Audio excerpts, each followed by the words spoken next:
What makes a great sound tech?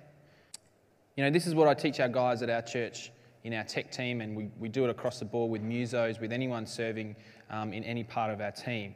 And that is just simply by saying, you know, when you're a sound tech, you're actually doing a ministry. It's sound ministry. Now, you know, we use the word ministry in church a lot, but if you go back to where it talks about ministry in the Bible, and I actually looked up the Greek on this one. The ministry from Greek is the word diakono, I think, which means to serve, or it has another Greek meaning which means to serve as a slave. So we kind of go, oh, so you're great at ministry, and we think of this kind of, you know, you're the guy that parades around and you go and visit people and you get a cool pastor's car. Ministry is actually to serve, but not just, you know, serve, but serve as a slave. And so, you know, ministry in the tech area of a church, ministry on the sound team, ministry on the AV, ministry in any part of the church is actually about serving. It's actually about, you know, doing service to other people. And Christians are called to minister to others out of our devotion to Christ. So if you look at Romans chapter 12 is an awesome section of the Bible that talks about people with different gifts and what God's given to us and how we should use them. But I'm just going to read a couple of verses from Romans 12:4 through to 7, and it says, "Just as our bodies have many parts, each part has a special function. And so it is with Christ's body. We, the church, the Christians, are many parts of one body, and we all belong to each other. In His grace, God has given us all different gifts for doing certain things well. So if God has given you the ability to prophesy, speak out with as much faith as He has given you. If your gift is serving others, serve them well." And if you keep reading, maybe that can be some homework, keep reading through Romans chapter 12. It lists a whole lot of different gifts that God's given us and how we should actually go about using them. But I just wanted to highlight a couple things out of that verse. The first one is that each of us has a special function within the body of Christ. It doesn't matter whether it's within the tech team, but we all have gifts that God's given us. And the gifts aren't just to kind of go, yeah, I'm cool and I can do this really well. It's actually just to give back and to serve. It also talks about the fact that we belong to each other. And belonging to each other is that sense that we're all on the same team. You know, we're not wrestling to be like, no, I'm pulling, you know, I'm more important because of this. We're actually all trying to achieve the same thing. I think John's mentioned that at the very beginning, you know, that this church is about growing. It's about, you know, what is God doing? It's about reaching people. The music itself is not the end. It's the means to seeing God transform people's lives.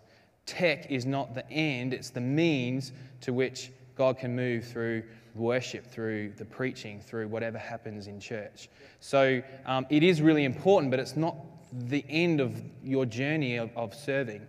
It's part of working together because we belong in one body. And the last thing is that we all have gifts, and God calls us to do them well.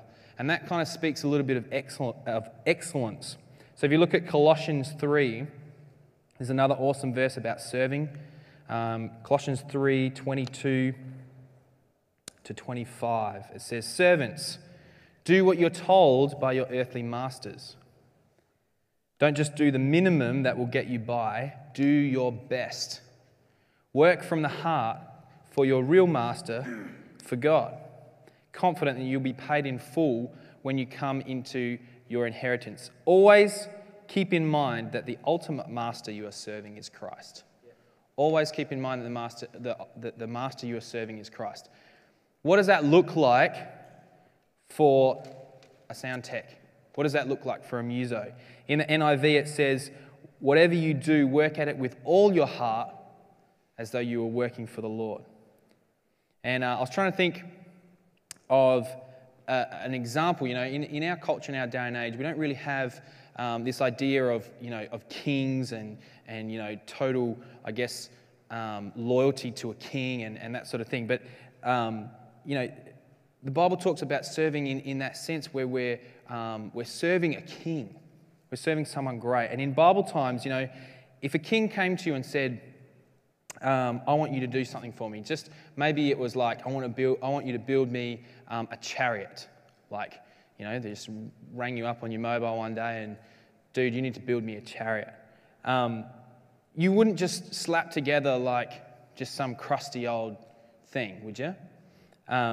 Because you'd run the risk of losing of dying or being killed, because if the king wasn't happy with the chariot that you built, you'd be in big trouble. If it was me, I'd have no hesitation making it the absolute best chariot in the kingdom. It'd be awesome. It'd have, turbos on there. It'd have, racing stripes. It'd have the whole thing. I think it would look something like this.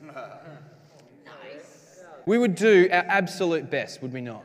We would do something that was going to knock the socks off our king. I reckon that came up really big. Isn't that awesome? And the Bible teaches us that we're serving Christ like we would serve our king, with the same attitude. So, as a tech team, we have to have the same servant heart. It's not about you. It's not about what you want. It's not about what you like. It's about serving your team. It's about serving the vision that what God is doing in this church. It means that we are called to do our absolute best and not to be a slacker, and aim to bring excellence to what you do because it glorifies an awesome God. That's actually the heart of it. You're not doing it so that, Pastor Mark or someone will pat you on the back and, hey man, that was awesome. Encouragement's really good. Don't not encourage people. But you're not doing it because you want to please people. You're doing it because you want to please God.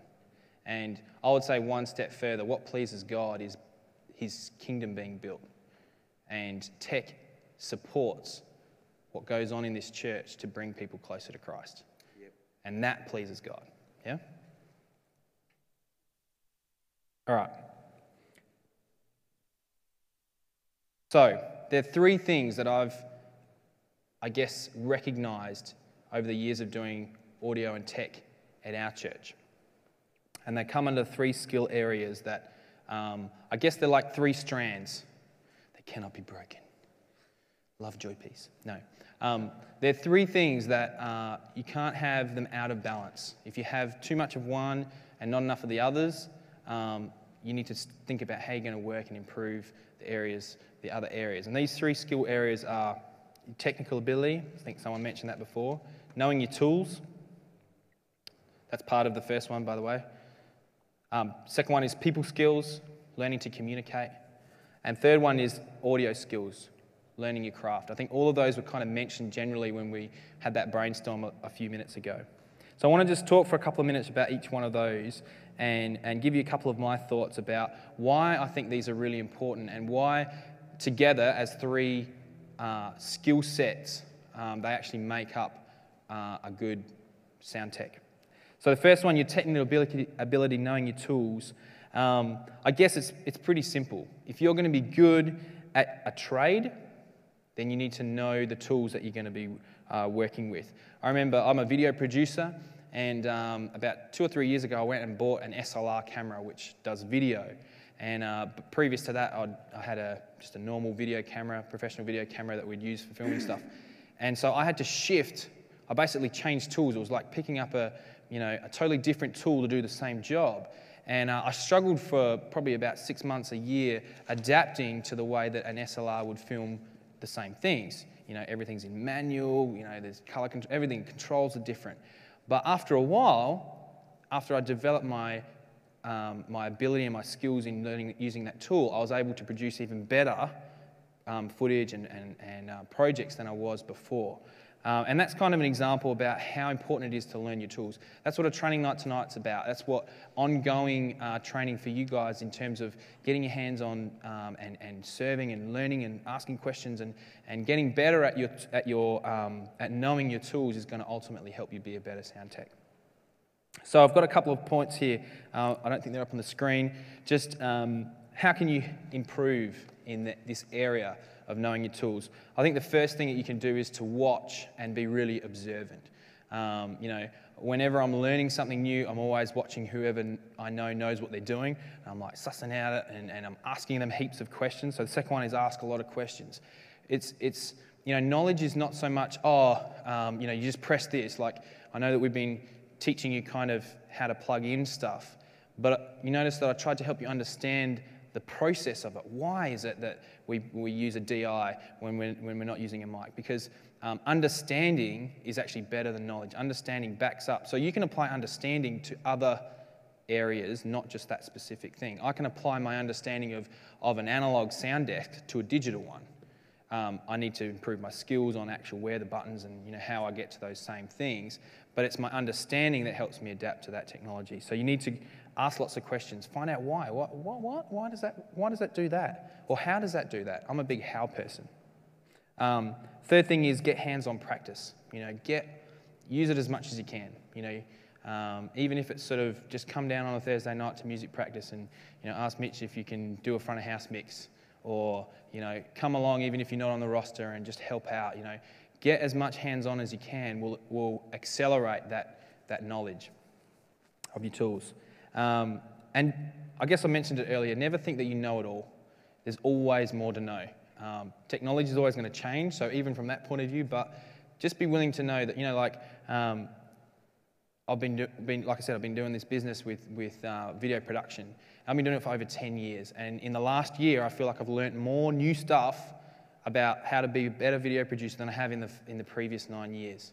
And I look back at some of my videos from 5 or 6 years ago, and I cringe. I'm like, oh, it was crap. But at that time, I was great. And I was better 5 years ago than I was 10 years ago. So you never stop learning. Keep that in mind. All right, number 2. You all still awake? Cool. People skills. Learn to communicate. Churches are full of people. Think about that for a second. Churches are full of people. In fact, church isn't a building. Church is people. Yeah, that's really thrown some of you, isn't it? You need to understand that your role, no matter how behind the scenes you think it is going to constantly test your people and your communication skills. I'm sorry. It's the reality. So what I've noticed is in myself being like I said, a technically minded person, and a lot of technically minded people that I meet are not primarily good people. That, we tend to kind of be like, not able to really communicate as effectively as what other people who are people can communicate. That doesn't mean that we can't. It just means that we've got to be aware of it and we've got to work on it. And it can be challenging. So, what can you do to help improve in the area of communication? Number 1, learn to listen first. This is probably general. This is marriage advice. You've all heard the whole, God gave you 2 ears and 1 mouth. You listen twice as much as you speak. It's important to listen first, because listening first, I guess, opens that channel of communication. If you shut someone off straight away before you've even heard what they have to say, you're already on the wrong foot. So listen, be polite and kind-mannered. I know that we're Christians. I know that we are supposed to do that, but often when we're really stressed about something, and we'll go through some scenarios in a minute, but stress brings out the worst in all of us. If you can train yourself, and I really mean that, train. I don't care if you have to put a sticker, on the sound desk that says "Be polite and be kind." You'll get a lot further down that communication track than if you lose it straight away and just start being short with people. You're done. You're going to go backwards or nowhere. So learn to be polite and learn to be kind. Kindness isn't just backing over. Yeah, whatever. You do whatever. Kindness is the way that you treat people. Use your manners. Excuse me. Or, could you please? Could I please? Could I just interrupt for a minute, please? Waiting. Do you know what I mean? Rather than just going, "Oi, can you just do that, please?" Sounds like Mitch. All right. And the second thing to politeness is being patient. Patience is a massive one, and Some people are more patient than others. Some of you might have heard, the one thing you should never, ever, ever pray for is patience, because God will give you heaps of trials. Opportunities to test it out. So be patient with people. The biggest thing that I think is the reason tech people aren't patient with other people is because we don't first think that they, we don't put ourselves in their shoes in a way. We assume that they know what we know. So we assume that they know what's going on or what went wrong. And so we're like, oh, well, blah, blah, blah, blah, blah, blah. They have no idea. A lot of music, it's not that they're less important people or less intelligent. They just don't know the stuff that we know or that tech people know. And so our impatience is actually because we think that they're ignorant, and we've got to be like, hang on a second. We're doing a music training next weekend.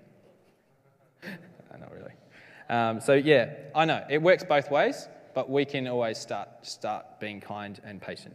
One of the other big things that I notice in our sound team is that they never explain to the musos or to anybody else what they're doing at any one time.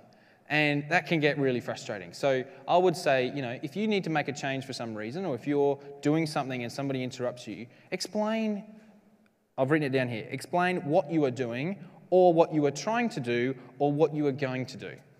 So, depending on the scenario, if someone's like, oh, I can't hear myself, or, what are you doing here? Okay, we are working on that right now. Even that is, oh, cool. Oh, thanks, man. I thought you were, ignoring me. Or, okay, cool. Look, we're just mixing the front of house right now, and in the break, we're going to come and fix your fallback issue. That's explaining what you're going to do and when. And then in the break, actually go and fix their fallback issue. Don't be like, yes, got out of that. We're going to fix it. Okay, last one. This is a really hard one. Ask someone that you respect or trust for feedback on your own communication skills. I do this, not with everybody, because I'm quite insecure. I think I am. But I do want to know how I come across. I do want to know things that I might be able to improve on in my communication skills to make it better.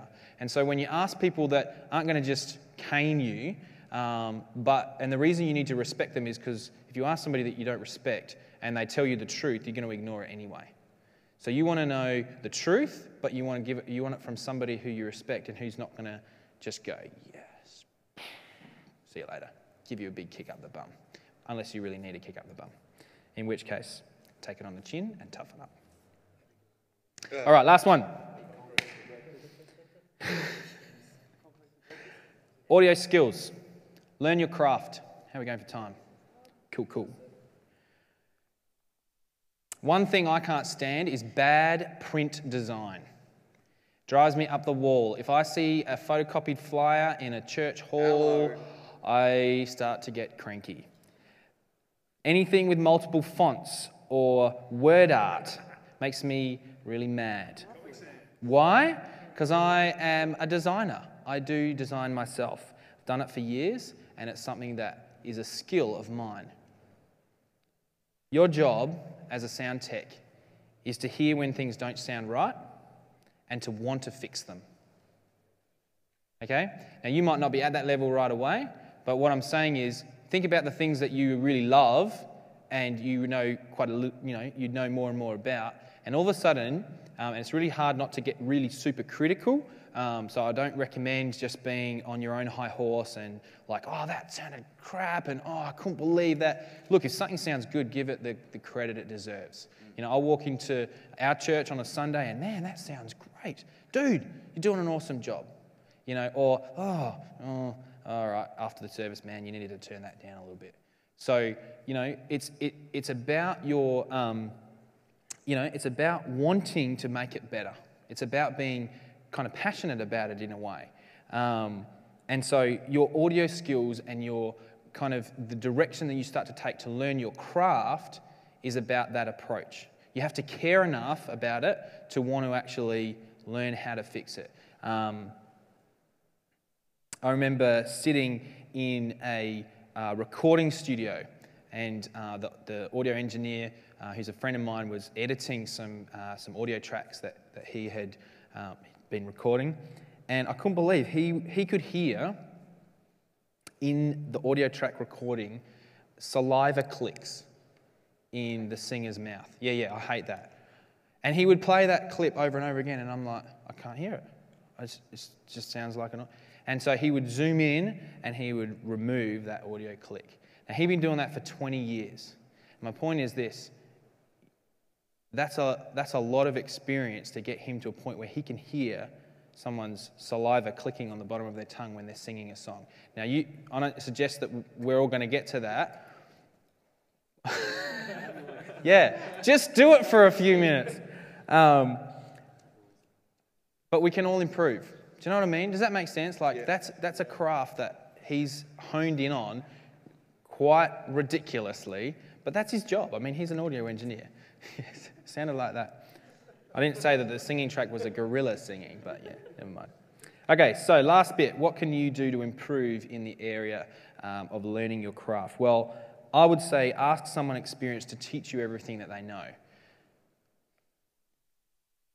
You know, if I want to get better at, when I bought my SLR camera, I got a guy alongside me, Michael, who came here last year. He'd been using 5Ds for like 5 years. And I'm like, dude, you got to show me everything that you know. And I ended up being better than him. It was awesome. No. And so he did. He's like, yeah. So we went out, filming stuff. And he's like, oh, this is how the lens works. So I was just like a sponge. I was like, I need to know how to use this thing. So find somebody that knows what they're doing. Again, apply those same things. Ask them questions. So why have you got, why do you mix this way? Why does it sound like... Sit back and listen to what they've done and be like, yeah, actually that sounds really good. Or, like I often say to our guys, I welcome your feedback on my mixing. Because, one, they'd never do it because I know they're never really listening.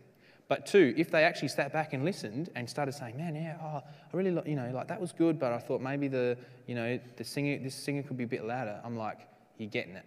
You're starting to listen. You're starting to, develop your craft. Is that cool? Learn to listen to, learn what to listen for in a good mix, and we'll cover some of that tomorrow. But even if you're not here tomorrow, get along these guys that do mixing and ask them what makes a good mix. Listen to as much stuff as you can. We're going to do an exercise tomorrow on listening. It's really cool if you're here. Be encouraging of those, not critical. I touched on that before. And aim to always be improving.